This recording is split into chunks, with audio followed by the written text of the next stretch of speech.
Hello and welcome to this edition of TMA's Farm Margin Talk. This is Devin Schierling, Grain Marketing Manager for TMA. So before we recap this week's farm margin activity, I want to make sure that all of our customers throughout central Kansas know that and especially those that were affected by this last week's storm, know that our thoughts and prayers are with them and wish them a speedy recovery back to a normal life on their farm. So as we look at our farm margin index for April the 20th, you'll notice that on the left-hand side here that beans continue on the dry land and irrigated side to be more profitable than corn. That inverse maintains like it has for the last really 3 to 4 weeks. But the real shift has been in wheat profitability. With the onset of a potentially very large crop coming and lack of export business, we've seen wheat profitability really decrease for the 2012 year, as well as negativity creep into the 2013 crop year as well. This just shows you an idea of how we come up with our profitability numbers based on new crop cash prices at Groveland, Kansas. And then I want to take a little bit of time to look at that chart we showed last week with historical corn versus soybean profitability. And the red line is soybeans and the blue line is corn. And we can see for the first time in quite some time that soybeans popped through. But the real question is what are farmers going to do with their double crop in central Kansas? Now, many people have talked about this, and I went ahead and broke down some numbers. Now, these numbers are just absolute guesses or educated guesses, I should say, based off of expected yields and then projected expenses. Now, every farming operation is a little bit different, so this might not fit your operation, but in general terms, this is how the numbers laid out for me. So let's use sunflowers, a common double crop here in Kansas after wheat. So at 25 cents a pound and a 1,200 pound yield would give you $300 of gross revenue.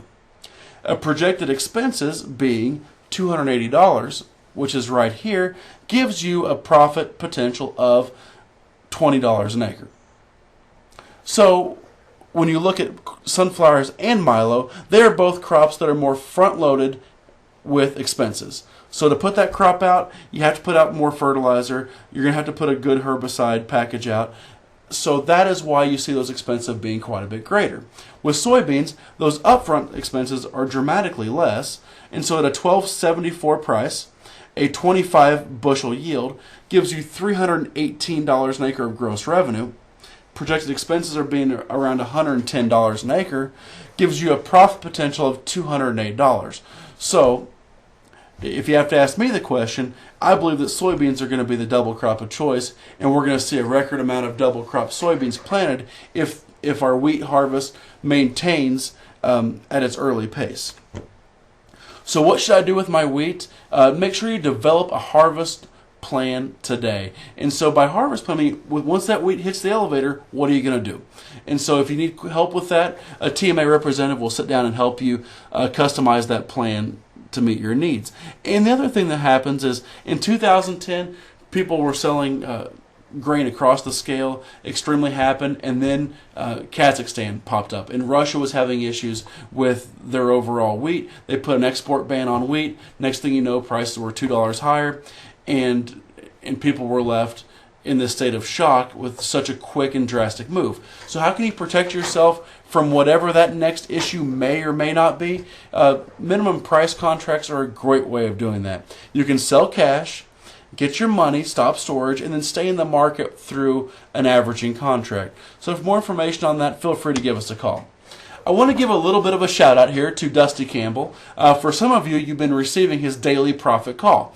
But that's about a 2-minute phone call that happens every day around 10 a.m. that gives you a bit of where the market's at and then brings a profit twist back to central Kansas. So if you'd like to be added to our resident Okie Dusty Campbell's daily market call, feel free to give one of us a call. We'll be happy to add you to that list. With that being said, what's causing this market to move? Export demand, China coming in and talking about buying grain from the U.S. again, and corn primarily, and then growing conditions throughout the U.S. are going to continue to make tight supplies that we have cause this market to fluctuate. So for more additional information, feel free to contact your TMA grain marketing or crop insurance specialist. Hello and welcome to this edition of TMA's Farm Margin Talk. This is Devin Schierling, Grain Marketing Manager for TMA. So before we talk about this week's farm margin activity, I want to take a step back and really make sure that our customers who were, and so many other people, were affected by the tragic weather that happened here in central Kansas, that our thoughts and prayers are with them for a quick and speedy recovery to whatever normal life is. And so, and we're just thankful that that devastation wasn't any greater than what it was in central Kansas. So as we look at our farm margin index for April the 20th, 2012, you'll see that profitability on the 2012 side is still extremely strong for corn and beans beans still remain the lead for dryland corn, which is that switch that we talked about 2 weeks ago that's happened really in the last month. But the thing to look at is on wheat. With the onset of a potentially very large crop coming in central Kansas and the lack of any real great export news, wheat profitability is continuing to slide as we move into this harvest period. This is just a reminder that these profitabilities are based off of an average yield and new crop prices based off of our Groveland, Kansas facility today. So last week we talked about the historical corn versus soybean profitability and what that meant. And as you can see at the far right-hand side of this graph where the cursor's at, that profitability shift still remains in favor of soybeans. But the real question is what are farmers going to do for their double crop in central Kansas? And so as I was working with a couple producers, we went ahead and just penciled it out on a piece of paper. And we went through 3 of the main double crop crops: sunflowers, milo, and soybeans. And as you can see, we'll use sunflowers to start with. At a 25-cent per pound price and an expected yield of 1,200 pounds per acre, that comes out to $300 of gross revenue. Projected expenses on sunflowers are $280, which comes out to a net profit if we hit 1,200 pounds of $20 an acre. Now, every farm's a little bit different, and every in how you want to manage either your rotation, feedstock, whatever it may be. But these are just general assumptions as far as what I view projected expenses to be and what that yield could be historically off of a double crop field. So if you look at milo, you have a $4.91 cash price today at most local elevators times a 70 bushel yield, gives you more gross revenue than anybody else. But also with both sunflowers and milo, you have more upfront cost of putting that crop out and more overall expense to give you a profit of $73 an acre. And then lastly, we have soybeans with a $12.74 cash price locally. If we assume a 25 bushel yield, that gives us gross revenue that's just slightly above sunflowers.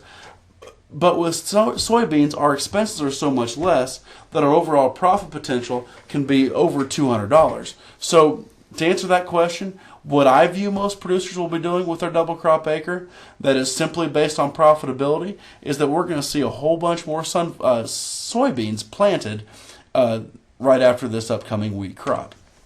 So that leads me to the next point. What should I do with my wheat? Make sure you have a post-harvest plan developed as soon as possible. And if you need help with that, feel free to contact one of TMA's grain marketing or crop insurance specialists. The common thing that I've heard today is I don't want to be stuck selling, $4 or $5 wheat at harvest time, then have a 2010-like move, and just a month after harvest, we're already $1 or $2 higher. So how can you protect yourself from that? Well, a minimum price contract where you sell cash, stop storage, get your money, and then have upside in the market through options is a great way of doing that. And so are call spreads, which are the exact same thing. So if you need help on how we can tailor make this program to help your farm's profitability, just give us a call. We'll be happy to come down and sit across from your kitchen table. I want to throw a little shout out to Dusty Campbell today, a grain marketing specialist for TMA, who has also been doing a daily profit call for TMA. So if you'd like to be added to that, Dusty talks about local issues and profitability every day between 10 and 11:30. He'll send to your cell phone about a 2-minute update on market activity. So if you want something like that, contact one of your TMA representative, and we'd be happy to get you added. What's causing the market to move? Export demand, China coming in supposedly buying a whole bunch of corn caused the corn market to pop up the last 2 days. Growing conditions. With dry weather, we're going to have corn planted earlier and at a record pace. But what happens when we have issues across the world? In other parts, Russia, South American beans continue to decrease, and then tight supplies. The U.S., we continue to have tight supplies of corn and beans. So what happens, if we have any hiccups along the growing season? With that being said, have a wonderful weekend, and for more additional information, contact your TMA grain marketing or crop insurance specialist.